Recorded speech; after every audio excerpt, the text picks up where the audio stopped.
Welcome back, America. Under President Trump, our southern border was the most secure it had been in decades. Biden's insane no borders policy has affected all of our lives and directly led to the rise in fentanyl deaths and sex trafficking and slavery. Stephen Miller has great insights into the disaster going on at the southern border. Go. Stephen Miller, just how badly has Joe Biden destroyed our border, immigration, our national security, and all that goes along with it within our culture and society? No nation in modern history, Mark, that I can think of has self-inflicted a wound so grave and so deep as what Joe Biden has done to our border. The events that are happening now on our border typically take place after suffering a crippling military defeat. In other words, to lose territorial sovereignty, territorial integrity to that degree, to have that fully erased of a border, normally would have to be prefaced by losing a major military conflict to the point where your army has been battered into submission. Yet all of this has been done voluntarily, willfully, deliberately. Look, there's some numbers that we all know, right? They say they've apprehended about 8 million illegal aliens. The vast majority of them released into the country. We know there's at least another 2 million or so gotaways. But there's another group that we don't know anything about, which are the unknowns. These are individuals that don't come up on sensors, that we don't have obvious intelligence across the border. That's an even larger number than I would assume the known gotaways. And so now you're looking at well over 10 million illegal aliens from over 150 different countries during just a 3-year time period. The whole state of Montana is 1 million people. So what are the effects of this on society?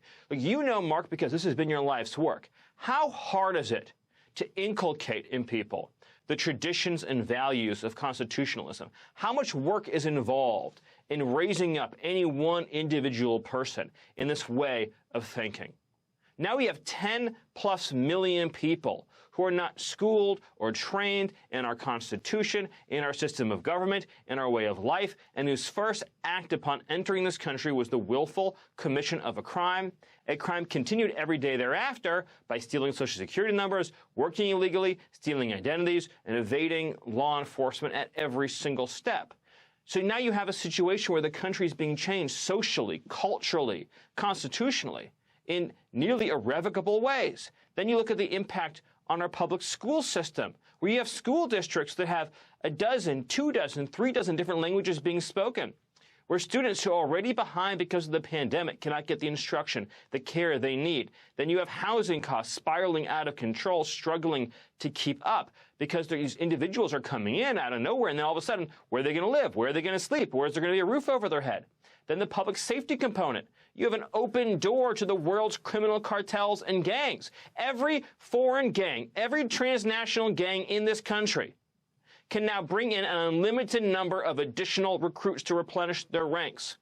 Again, you, Mark, having worked in a background of criminal justice, understand to put one gang member in prison requires how many hours of investigation, how many search warrants, how many wiretaps, a jury trial, how much work to just get one gang member in prison.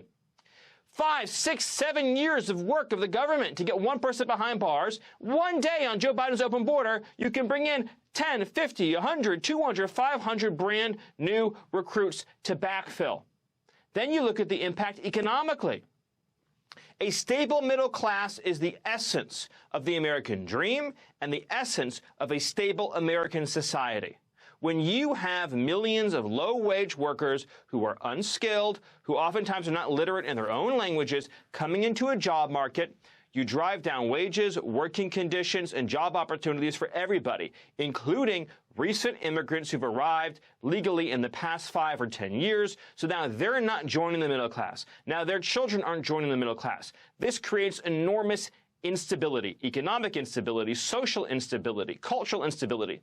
What fills that void? Well, that's where the Democrats come in with the welfare state. That's where the Democrats come in with redistributionist scheme and socialist economics, and then teaching people to hate the very system that they entered into in this country. albeit criminally in this case. So in every sense, it breaks down the pillars, the rafters, the structures holding up American society. And of course, Mark, that is all by design.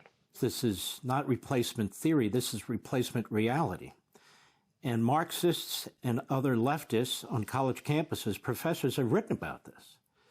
And they condemn the white Europeans for settling this country.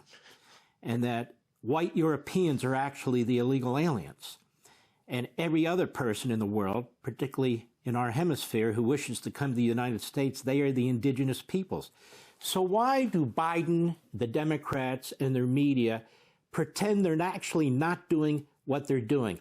If they're doing something else, do they mind explaining it to us? Because I cannot even think of another rationale for allowing over 10 million foreigners in this country, most of whom aren't vetted, and many of whom are dangerous. Well, Mark, once again, I mean, you've asked exactly the right question. Is there another explanation? Of course there isn't another explanation. If there was, they would be saying it. They'd be saying, oh, no. We have a very straightforward reason for releasing on demand any illegal alien who shows up at our border and resettling them in their destination city of choice. They have been open for years. I mean, I grew up in Southern California, and I can remember from the age I was in high school especially, that the left talked openly about the fact that they saw mass illegal immigration as a social justice endeavor to reduce the voting and economic power of the descendants of the people who founded and settled this country, and to bring in people that were the victims in their mind of European colonialism and European conquest and Western expansionism. And they were very open about this and have been for so many years. And so you'll just have to excuse me for being outraged to now have major corporate media figures saying, oh, it's some kind of conspiracy theory that there's some sort of demographic or other goal to having a wide open border.